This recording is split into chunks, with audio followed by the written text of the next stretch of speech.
Hello friend, good morning and welcome to our channel for education.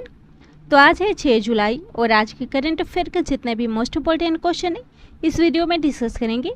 तो अगर आप channel पर नए हैं तो प्लीज़ चैनल को सब्सक्राइब कर लीजिए। चलिए स्टार्ट करते हैं आज के करंट अफेयर का फर्स्ट क्वेश्चन।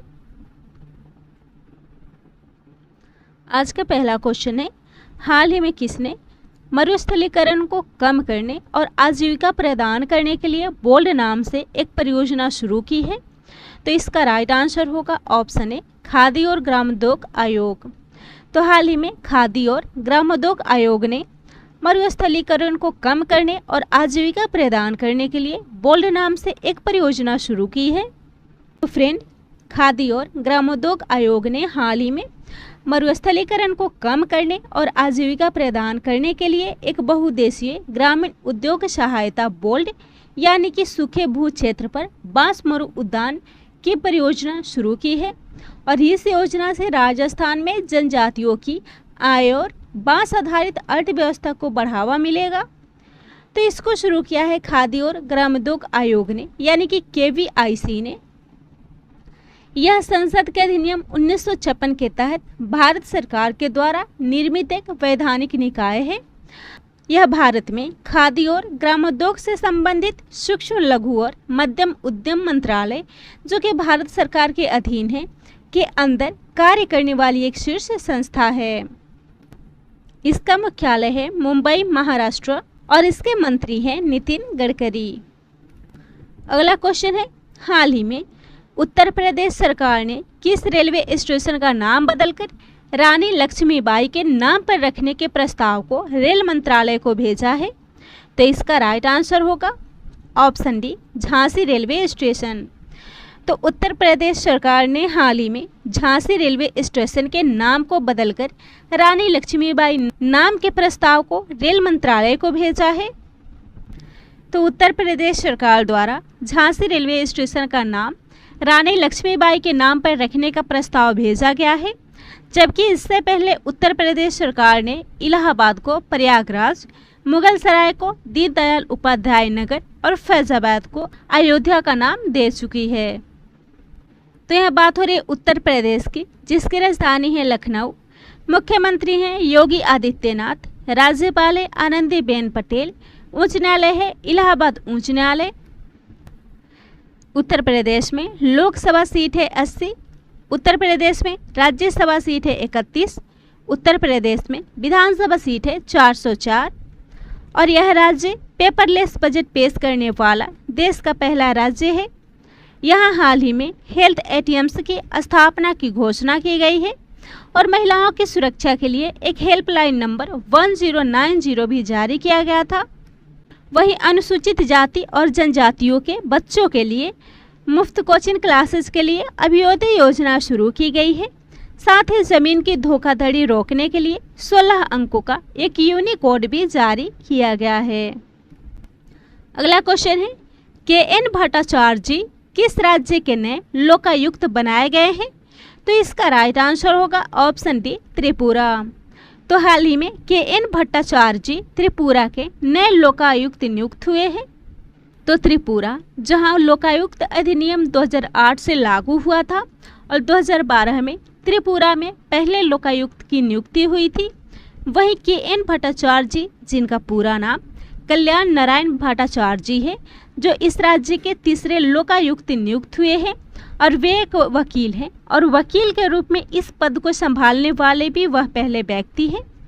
इससे पहले गुजरात और गुवाहाटी HC के पूर्व न्यायाधीश प्रदीप कुमार सरकार त्रिपुरा में पहले लोकायुक्त नियुक्त हुए थे। तो यह बात हो रही है त्रिपुरा की, जो कि 3 ओर से बांग्लादेश से घिरा हुआ है।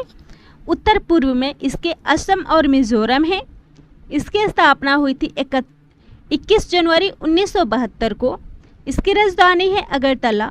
मुख्यमंत्री हैं बिप्लब कुमार देव, राज्यपाल है रमेश बैस, विधानसभा सीट है 60। त्रिपुरा में राज्यसभा सीट है 1 और लोकसभा सीट है 2। त्रिपुरा की राजधानी अगरतला में हाल ही में 39वां अंतर्राष्ट्रीय पुस्तक मेला का आयोजन किया गया था, जिसका थीम था अमादेर त्रिपुरा श्रेष्ठ सृष्टा त्रिपुरा, यानी कि हमारा त्रिपुरा सर्वश्रेष्ठ त्रिपुरा। अगला क्वेश्चन है, national high speed rail corporation limited के प्रबंध निदेशक यानी कि एमडी हाल ही में कौन नियुक्त हुए हैं?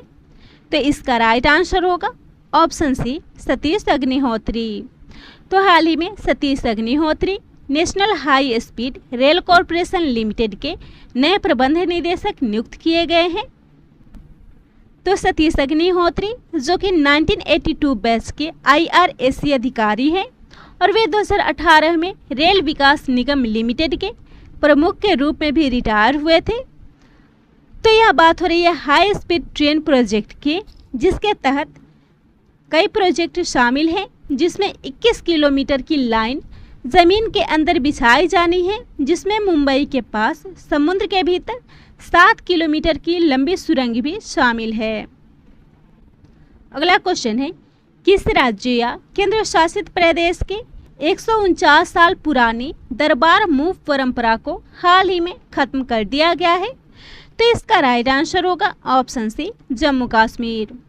तो जम्मू कश्मीर में चल रहे 149 साल पुरानी परंपरा दरबार मूव को हाल ही में खत्म कर दिया गया है और जम्मू कश्मीर के उपराज्यपाल मनोज सिन्हा ने ग्रीष्मकालीन राजधानी श्रीनगर और शीतकालीन राजधानी जम्मू के बीच कार्यालयों को स्थानांतरित करने की 149 साल पुरानी द्विवार्षिक परंपरा को औपचारिक रूप से समाप्त कर दिया है। तो जम्मू और श्रीनगर में मुख्यालय वाले सिविल सचिवालय में काम करने वाले लगभग 8,000 से 9,000 कर्मचारी प्रत्येक वर्ष 2 बार फाइलों के साथ मूव करते थे, जबकि श्रीनगर ग्रीष्मकालीन राजधानी के रूप में कार्य करता था और जम्मू शीतकालीन राजधानी के रूप में कार्यरत था।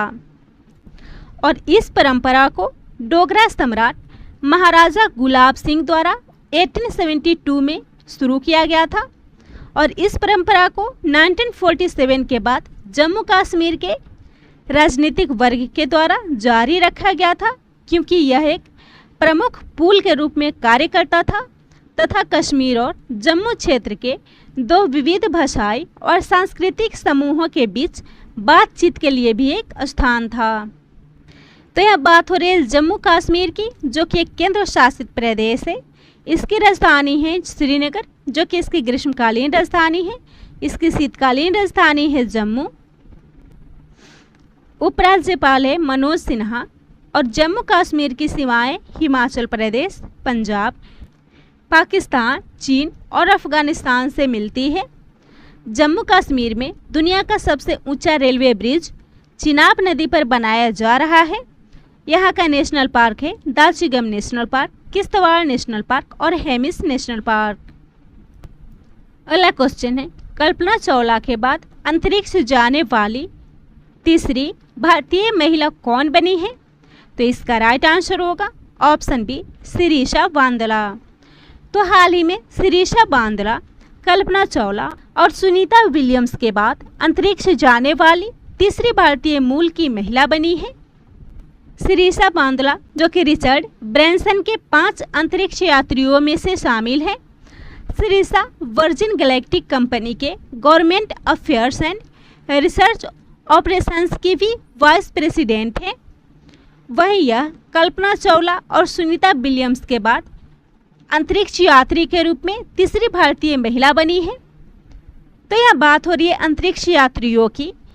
तो अंतरिक्ष यात्रियों से संबंधित कुछ जीके के क्वेश्चन आंसर भी देख लेते हैं, जिसमें पहला है, भारत के प्रथम और विश्व के 138वें अंतरिक्ष यात्री बने थे राकेश शर्मा।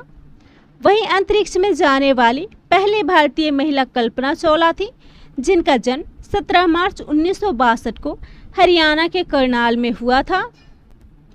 जबकि क्रिस्टीना कोच सबसे लंबे समय तक अंतरिक्ष में रहने वाली महिला अंतरिक्ष यात्री बनी है, जिन्होंने 328 दिन अंतरिक्ष में बिताए हैं। वही अंतरिक्ष में पहुंचने वाला विश्व का प्रथम व्यक्ति यूरी गागरिन था। अगला क्वेश्चन है, Nathuram Godse the true story of Gandhi's assassin नामक पुस्तक को हाल ही में किसने लिखा है? तो इस पुस्तक को लिखा है धवल कुलकर्णी ने। तो इसका राइट आंसर होगा ऑप्शन सी, धवल कुलकर्णी। धवल कुलकर्णी जो कि मुंबई के एक पत्रकार हैं और इनके द्वारा Nathuram Godse the true story of Gandhi's assassin को लिखा गया है और यह पुस्तक 2022 में पेन मैकमिलन इंडिया के द्वारा प्रकाशित किया जाएगा। तो इस क्वेश्चन में बात हो रही है बुक और उसके ऑथर की। तो इस क्वेश्चन से रिलेटेड करेंट अफेयर के कुछ इंपॉर्टेंट पॉइंट्स हैं जिसमें 2021 के कुछ बुक और उसके ऑथर को दिए गए हैं, उसे भी देख लेते हैं। जिसमें पहला है at night all blood is black, जिसको लिखा है डिओ डीप ने और इसे हाल ही में बुकर पुरस्कार 2021 से सम्मानित किया गया है। दूसरा है लॉस्ट चिल्ड्रन आर्काइव, जिसको लिखा है वैलेरिया लुइसेली ने, जिसे हाल ही में अंतर्राष्ट्रीय डबलिंग पुरस्कार 2021 से सम्मानित किया गया है। वहीं अरबी ओरेशन आर्ट एंड एक्शन को लिखा है ताहिरा कुतुबुद्दीन ने, जो पहले भारतीय बनी है जिन्हें 15वें शेख जायद बुक पुरस्कार से सम्मानित किया गया है। वहीं इन मेमोरी ऑफ मेमोरी को लिखा है मारिया एस्पेटानोआ ने, जबकि the war of the poor को लिखा है एरिक बुलियार्ड ने। सच कहूँ तो पुस्तक लिखा है नीना गुप्ता ने, जो कि इनकी बायोग्राफी है। वहीं all times favourite for children को लिखा है रस्किन बॉन्ड ने। नेहरू तिब्बत और चाइना, जिसको लिखा है अवतार सिंह भसीन ने। और बंगाल 2021 इलेक्शन डायरी, इस पुस्तक को लिखा है दीप हल्दर ने। अगला क्वेश्चन है फार्मूला 1 ऑस्ट्रियन ग्रैंड प्रिक्स 2021 को हाल ही में किसने जीता है? तो इस ग्रैंड प्रिक्स को जीता है मैक्स वर्स्टैपेन ने। तो इसका राइट आंसर होगा ऑप्शन ए, मैक्स वर्स्टैपेन। तो फ्रेंड, मैक्स वर्स्टैपेन जो कि रेड बुल रेसर हैं और इन्होंने हाल ही में ऑस्ट्रियन ग्रैंड प्रिक्स को जीता है और यह फार्मूला 1 वर्ल्ड चैंपियनशिप सीजन की 9वीं रेस है। तो इस क्वेश्चन में बात हो रही ग्रैंड प्रिक्स की। तो अब तक आयोजित जितने भी ग्रैंड प्रिक्स हैं उन्हें भी देख लेते हैं। इससे पहले ग्रैंड प्रिक्स क्या होता है इसे जान लेते हैं। ग्रैंड प्रिक्स जो कि फार्मूला 1 कारों की वार्षिक प्रतियोगिता है, जिसका आयोजन मार्च से नवंबर महीने के बीच किया जाता है। और हाल ही में 2021 का फ्रेंच ग्रैंड प्रिक्स आयोजित हुआ था, जिसके विजेता मैक्स वर्स्टैपेन हैं। मैक्स वर्स्टैपेन ने मोनाको ग्रैंड प्रिक्स को भी जीता है। वहीं लुइस हैमिल्टन ने स्पेनिश ग्रैंड प्रिक्स और पुर्तगाल ग्रैंड प्रिक्स को जीता है, जबकि एमिलिया रोमांगा ग्रैंड प्रिक्स को जीता है मैक्स वर्स्टैपेन ने। बहरीन ग्रैंड प्रिक्स 2021 को जीता है लुइस हैमिल्टन ने और ला लीगा खिताब 2021 को जीता है एटलेटिको मैड्रिड ने। अगला क्वेश्चन है महिला क्रिकेट में सबसे अधिक रन बनाने वाली खिलाड़ी हाल ही में कौन बनी है? तो इसका राइट आंसर होगा ऑप्शन ए, मिताली राज। तो भारतीय महिला क्रिकेट टीम की कप्तान मिताली राज, जो कि हाल ही में सबसे अधिक रन बनाने वाली पहली खिलाड़ी बनी है।